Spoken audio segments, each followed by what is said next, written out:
Nós temos uma facilidade, é o que a Bíblia está dizendo aqui. Nós temos a facilidade de enxergar pequenos defeitos das pessoas, mas não conseguimos enxergar os grandes defeitos que estão na nossa própria vida. Amém? Receba essa palavra aí no nome de Jesus, porque você repara no cisco que está no olho do seu irmão. Você consegue enxergar as coisas pequenas na vida das pessoas, mas você não se dá conta da trave, da viga que está no seu próprio olho. Como é que você pode dizer, deixa eu tirar o cisco que está no seu olho? Como é que você pode apontar pequenos defeitos na vida de outras pessoas, pequenos comportamentos que às vezes estão afetando somente a ele mesmo e mais ninguém? Se você não consegue enxergar os seus próprios defeitos, reconhecer os seus próprios pecados. E aí o verso 5, Jesus diz assim, hipócrita. Hipócrita. Aquele que julga as pessoas, que condena as pessoas, é hipócrita. Significado de hipócrita, cínico, falso, fingido. Tire primeiro a viga do seu olho. Conserte primeiro a sua vida. E então você verá claramente para tirar o cisco do olho do seu irmão. Antes de condenar, antes de criticar, antes de julgar, olhe para si mesmo. Olhe para dentro de si mesmo. E entenda e compreenda e receba aquilo que Deus confrontar no seu próprio caráter. Somos muito rápidos, somos ligeiros para julgar a atitude das pessoas, mas não olhamos para dentro de nós mesmos. É o que eu aprendo aqui ao ler o Evangelho de Mateus, no capítulo 7, do verso 1 ao verso 5. Não julgue para que você não seja julgado. Amém? Vamos examinar o nosso coração e vamos pedir ao Espírito Santo que tire de nós essa atitude arrogante, essa atitude de julgamento. Vamos olhar para as pessoas com amor, com compaixão, com misericórdia, porque um dia nós recebemos de Deus esse amor, essa compaixão, essa misericórdia. Continuando aqui a leitura, eu vou ler até o verso 13, amém? Vai ser bem breve,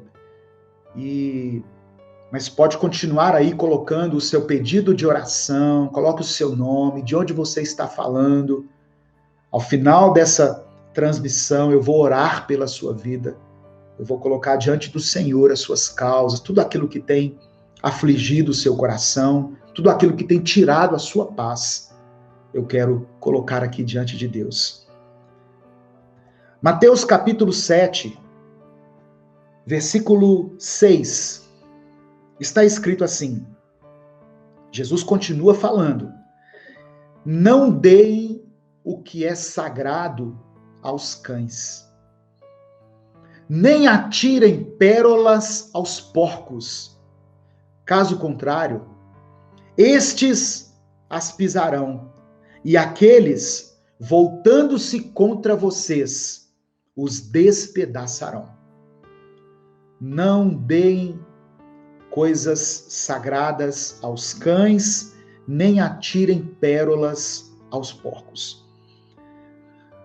Essa expressão, dar pérolas aos porcos, significa entregar ou dar algo de extremo valor a quem não tem condições de apreciar. É gastar a sua sabedoria com pessoas ignorantes, com pessoas que não têm nenhum desejo de mudança, pessoas que já fecharam o seu coração para Deus e que não são ensináveis. Irmãos, eu sei que nós não devemos desistir das pessoas, principalmente daquelas pessoas que nós amamos, mas nós temos que buscar de Deus até que ponto nós devemos insistir com uma pessoa pode se tornar algo que vai nos prejudicar. Até que momento eu devo insistir com alguém, orar por alguém, pedir a Deus em favor de alguém? Até o momento em que isso não comprometa a sua própria saúde mental. Até o momento em que isso não comprometa a sua vida espiritual, a sua própria vida espiritual. Amém, meus irmãos? Então, o final do versículo 6 diz que os cães vão pisar, ou seja, desprezar todo o ensinamento que tentarmos ministrar a eles. E os porcos vão se voltar contra nós e poderão nos despedaçar.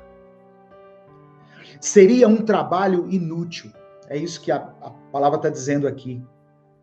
E poderá causar ainda mais ódio naqueles que ouvem a palavra, né, a exortação, e uma perseguição inconsequente naquele que está evangelizando. Mas eu volto a repetir, nós temos que buscar de Deus essa compreensão desse momento, né? Não desista de uma pessoa só porque ela não demonstrou interesse no evangelho num primeiro momento. Para quem está contaminado com as coisas do mundo, como nós temos visto essa geração, as coisas de Deus não vão parecer atraentes. Mas quem convence o homem do pecado, da justiça e do juízo é o Espírito Santo. Lembre-se de que Deus não desistiu de você. Talvez quando você foi evangelizado, quando você recebeu a palavra, alguém possa ter olhado aquilo e dito assim: você está dando pérola para um porco. Por isso que eu vou ressaltar aqui, busque de Deus essa compreensão. Senhor, será que eu estou dando algo sagrado, algo precioso para quem não merece? Para quem não está dando a mínima? Me mostra isso, me revela isso. Porque se isso estiver atrapalhando a sua própria vida espiritual, a sua vida familiar, é o momento de você refletir. Então é isso que Deus me fala aqui nesse texto de Mateus, capítulo 7, versículo 6. Continuando aqui a nossa reflexão, a bateria de um celular aqui está acabando, então se a transmissão do Instagram, porventura, cair aí, é porque acabou a bateria de um celular. Eu esqueci de verificar aqui o nível da bateria. Amém? Mas a transmissão segue firme aí no YouTube e no Facebook. Mateus capítulo 7, do verso 7 ao verso 11, está escrito assim: peçam e lhes será dado. Busquem e encontrarão. Batam e a porta lhes será aberta. Pois todo o que pede, recebe. O que busca, encontra. E aquele que bate, a porta será aberta. Qual de vocês, se seu filho lhe pedir pão, lhe dará uma pedra? Ou se pedir peixe, lhe dará uma cobra? Se vocês, apesar de serem maus, sabem dar boas coisas aos seus filhos, quanto mais o Pai de vocês, que está nos céus, dará boas coisas aos que lhe pedirem. Jesus fala aqui sobre a importância de nós perseverarmos na oração, de nós persistirmos na oração. A palavra do Senhor diz assim: orai sem cessar. Irmãos, Deus conhece as nossas necessidades, Deus sabe de tudo o que nós precisamos. Ele apenas quer que nós peçamos, que nós expressemos com os nossos lábios, que nós nos voltemos para Ele em oração. Porque quando nós oramos, nós estamos declarando a nossa própria dependência no Senhor. E não pense que é um sinal de ingratidão quando você pede as coisas para Deus. Tem gente que quando vai orar, ele fala assim: não, eu não quero pedir nada, eu só quero agradecer. Amém, glória a Deus. Se você tem um coração grato, que bom. Mas você não peca se pedir as coisas para Deus também não. Você deve ter sim um coração grato, mas por causa da nossa ansiedade, por causa do nosso estado de espírito, das nossas emoções, dos nossos sentimentos, nós devemos apresentar as nossas petições a Deus. Porque somente dessa forma nós vamos receber o alívio no nosso coração. É como se nós estivéssemos entregando os nossos problemas, os nossos grandes problemas, nas mãos de alguém que pode nos abençoar, que pode nos ajudar. Entendeu? Então esse é o sentido da oração. Nós temos que ter sim um coração grato, mas não pecamos se pedirmos as coisas para Deus. Quando Jesus ensinou os discípulos a orar, o Pai Nosso, a oração do Pai Nosso, a maioria das expressões que Jesus usou estão relacionadas a pedidos que nós devemos fazer a Deus. Então o próprio Jesus nos ensinou a pedir. Não é errado então você pedir. E nessa passagem de Mateus 7, o que Jesus está nos ensinando aqui é que nós não devemos desistir. Se já estivermos orado em relação a algumas coisas e ainda não fomos atendidos por Deus, não devemos desistir. Não desista. Amém? Em nome de Jesus. E isso foi uma ordem do próprio Jesus. Em Mateus capítulo 28, a partir do verso 18, está escrito assim, olha, então Jesus aproximou-se deles, dos discípulos, e disse, foi-me dada toda a autoridade no céu e da terra. Olha, eu tenho autoridade no céu e agora também na terra. Portanto, vão e façam discípulos de todas as nações, batizando-os em nome do Pai e do Filho e do Espírito Santo. O que é fazer discípulos? É pregar, é ensinar a palavra de Deus, é fazer com que as pessoas se tornem seguidores de Cristo. E depois disso, batizem essas pessoas. Verso 20, ensinando-os a obedecer tudo o que eu lhes ordenei, e eu estarei sempre com vocês até o fim dos tempos. Jesus prometeu estar conosco, mas ele também pediu, olha, vão e preguem a minha palavra, preguem o evangelho para as pessoas. Eu estou com vocês, a autoridade está sobre a minha vida.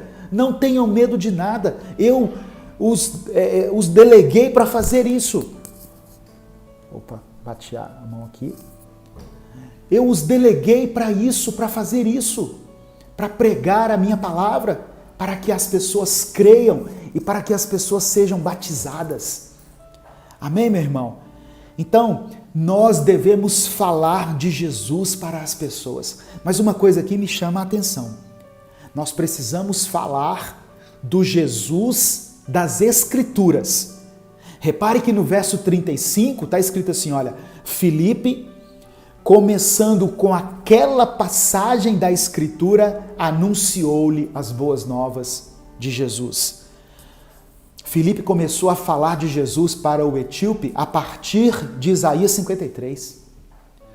Então, o que Deus ministrou ao meu coração aqui é que nós devemos pregar o Jesus das Escrituras, o Jesus dos Evangelhos.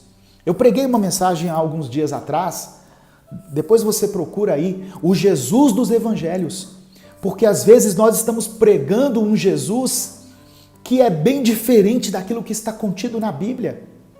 Nós estamos indo atrás de um Jesus que é só para satisfazer os nossos desejos. Um Jesus que para nós se tornou como se fosse um gênio da lâmpada. E que nós vamos até Ele para ter os nossos desejos satisfeitos. E não é isso. O Evangelho requer renúncia. O Evangelho requer arrependimento. O Evangelho está ligado a uma mudança de vida, a obediência, a andar segundo os padrões de Deus e não os padrões do mundo. O Evangelho está relacionado a nos tornarmos novas criaturas, a abandonarmos o pecado. Se você não abandonou o pecado, então é porque você não recebeu Jesus de verdade. Mas Filipe começou com uma passagem das Escrituras. Ele pregou para o eunuco o Jesus dos Evangelhos. Eu quero deixar mais uma passagem aqui, onde o apóstolo Paulo escreveu aos Coríntios, na primeira epístola aos Coríntios, 1 Coríntios capítulo 1, do verso 22 ao verso 24, ele diz assim, olha, os judeus pedem sinais miraculosos, os gregos procuram sabedoria, cada um chega querendo Jesus de uma maneira.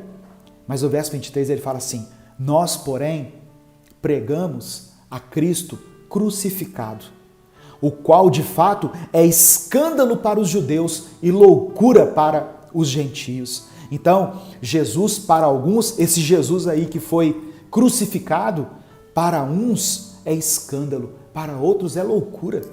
Ué, que isso? Eu estou seguindo um Deus que foi derrotado numa cruz? O Jesus que vocês estão pregando aí, que fez milagre, não sei o que, acabou pregado numa cruz? Mas nós sabemos que ele não terminou ali a sua história. Ele foi pregado, sim, ele foi morto por causa dos nossos pecados, mas no terceiro dia ele ressuscitou. Ele venceu a morte, a tão temida morte que assombrava a humanidade desde a entrada do pecado, agora é vencida por Jesus. E o verso 24, Paulo conclui dizendo assim, ele pode ser escândalo para os judeus, loucura para os gentios, mas para os que foram chamados, mas para nós que somos salvos, tanto judeus como gregos, Cristo é o poder de Deus e a sabedoria de Deus. Então é esse Jesus que nós devemos apresentar para as pessoas. O Jesus crucificado, o Jesus que é o Cordeiro de Deus, que foi entregue por causa dos nossos pecados, aquele que tira os pecados do mundo. Foi algo que Deus falou também comigo nesse texto. Pregar o Jesus das Escrituras, o Jesus dos Evangelhos, o Jesus predito pelos profetas. Outra coisa que eu percebo aqui nesse texto, quando Deus fala conosco, nós devemos nos dispor a obedecê-lo imediatamente. Quando Deus fala conosco, nós devemos nos dispor a obedecê-lo imediatamente. O versículo 27 diz assim, ele se levantou e partiu.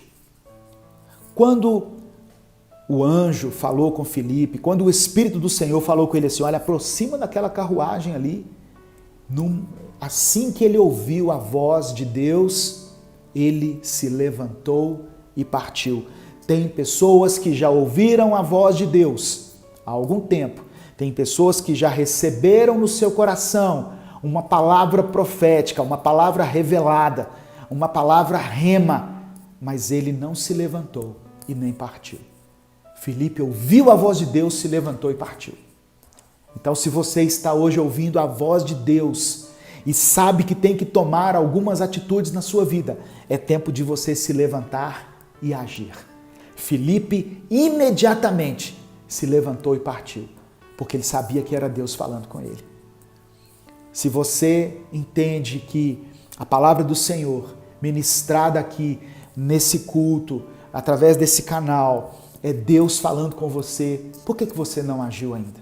Por que você continua cometendo os mesmos erros? Por que você ainda não se desligou daquele pecado que tem afastado você de Deus, que tem impedido o agir do Espírito Santo na sua vida? Deus quer fazer coisas tremendas, mas você precisa se levantar e agir. Você precisa tomar uma posição. É isso que Deus falou comigo aqui. Existem promessas que estão contidas na palavra, coisas prometidas por Deus para aqueles que são obedientes a Ele. Quando nós nos dispomos a obedecer a Deus, irmãos, Ele também fará coisas maravilhosas na nossa vida. Eu quero citar aqui um texto de Deuteronômio, capítulo 28. Deuteronômio, capítulo 28. Você pode abrir a sua Bíblia, do verso 1 ao verso 9. Deuteronômio 28, verso 1 ao 9. Se vocês derem atenção a tudo o que o Senhor nosso Deus está dizendo a vocês, e se obedecerem fielmente a todos os seus mandamentos que eu lhes estou dando hoje, Deus fará com que sejam mais poderosos do que qualquer outra nação do mundo. Obedeçam ao Senhor Deus e Ele lhes dará todas estas bênçãos. E aí Moisés começa a relatar as bênçãos que serão recebidas por aqueles que forem obedientes a Deus. Olha o que ele diz. Deus abençoará você na cidade e no campo. Aonde você estiver, Deus estará abençoando você. Deus os abençoará dando-lhes muitos filhos, boas colheitas e muitas crias de gado e de ovelhas. Deus, verso 5, Deus os abençoará com boas colheitas de trigo e de cevada e com muita comida. Fala de fartura, de prosperidade. Deus os abençoará em tudo o que fizerem. Você já viu aquelas pessoas que onde ele coloca a mão, parece que o negócio resolve? Parece que as mãos dele, aonde tocam, a coisa prospera, a coisa anda bem. Então, é uma promessa para quem é obediente a Deus. Deus os abençoará em tudo o que fizerem. Quando os inimigos atacarem, o Senhor Deus os destruirá na presença de vocês. Eles atacarão juntos em ordem, mas fugirão por todos os lados em desordem. Por um caminho os inimigos virão até você, mas quando Deus os destruir, eles fugirão por vários caminhos. O Senhor nosso Deus abençoará vocês em tudo o que fizerem e lhes dará tanto trigo que os seus depósitos ficarão cheios. Ele os abençoará ricamente na terra que está dando a vocês. Sabe o que está falando aqui? Que aqueles que forem obedientes a Deus serão ricamente abençoados, serão prósperos a ponto de dizerem assim, olha, Senhor, basta, eu não tenho nem aonde colocar mais tantas coisas. É isso que o texto está falando. Se obedecerem a todas as leis do Senhor nosso Deus e cumprirem todas as suas ordens, Ele fará com que sejam o seu único povo, o povo escolhido, como prometeu com juramento a vocês. Então, a obediência a Deus, ela gera bênção para a nossa vida. Não que nós devamos obedecer a Deus em troca disso, mas é algo que a Bíblia está narrando aqui. Nós devemos ser obedientes porque Deus nos amou, porque Ele entregou a sua vida por nós. Devemos ser santos porque Ele é santo. E não por interesse, mas há uma recompensa para aqueles que forem obedientes.